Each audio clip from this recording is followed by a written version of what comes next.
2 buwan na lang, election na. May listahan na ba kayo ng mga iboboto? Oh, baka iboboto nyo lang dahil sikat, ha? Hindi na tayo nadala.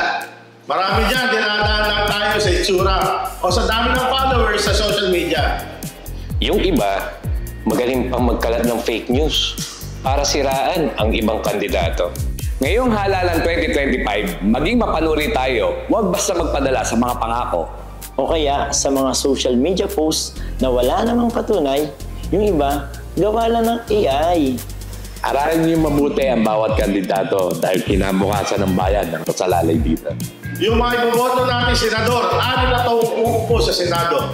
Yung mga local government officers naman ay 3 taong mamumuno sa inyong lokalidad. Iaasa niyo ba sa maling tao ang kapalaran ng inyong pamilya? Bumoto kayo base sa kaalaman at karunungan ng isang kandidato. Pag for aesthetics, doon tayo sa taong nagsisilbi at minamahal ng taong bayan. Lahat ng Pilipino, edad 18 years old pataas at nakatira ng higit 1 taon sa Pilipinas. At nakatira ng 6 na buwan sa lugar kung saan siya ay nagrehistro ay maaaring bumoto. Sana gamitin ninyo ang karapatang ito.